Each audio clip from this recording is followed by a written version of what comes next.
بسم اللہ الرحمن الرحیم۔ محترم ناظرین گرامی، السلام علیکم۔ امید کرتا ہوں سب خیر و عافیت سے ہوں گے۔ اللہ تعالیٰ قرآن پاک میں فرماتے ہیں کل من علیہا فان ویبقا وجہ ربک ذو الجلال والاکرام۔ سورہ رحمان۔ زمین پر جتنے بھی مخلوق ہے سب فنا ہو جانے والی ہے اور باقی رہے گی تمہارے رب کی ذات جو عظمت اور بزرگی والا ہے۔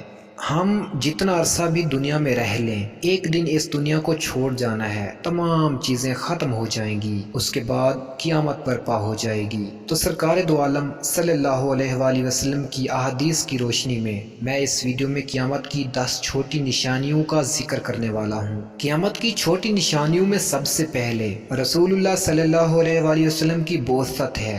دوسرے نمبر پر شق قمر یعنی کہ چاند کا 2 ٹکڑے ہو جانا۔ نمبر 3 حجاز کی وہ آگ جس سے بصرہ میں اونٹوں کی گردنیں روشن ہو گئیں۔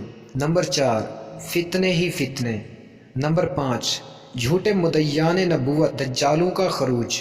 نمبر 6 لونڈی کا اپنے مالک کو جنم دینا، ننگے پاؤں بے لباس اور بکریوں کے چرواہوں کا عمارتوں میں فخر کرنا۔ نمبر 7 علم کا اٹھ جانا اور جہالت کا ظاہر ہونا۔ نمبر 8 درندوں اور جمادات کا انسانوں سے کلام کرنا۔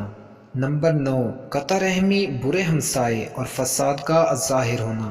نمبر 10 زلزلوں کی کثرت، چہروں کے مسخ ہونے، پتھروں کی بارش اور زمین میں دھنسنے کا عام ہونا، جس کے ساتھ اللہ تعالیٰ نے اس امت کے بعض لوگوں کو سزا دی۔ تو یہ تھی قیامت کی 10 چھوٹی نشانیاں۔ ان میں سے اکثر نشانیاں پوری ہو چکی ہیں۔ اللہ تعالیٰ ہمیں آخرت کی تیاری کرنے کی توفیق عطا فرمائے تاکہ ہم نبی پاک صلی اللہ علیہ وآلہ وسلم کے سامنے سرخرو ہو کر جائیں۔ آمین۔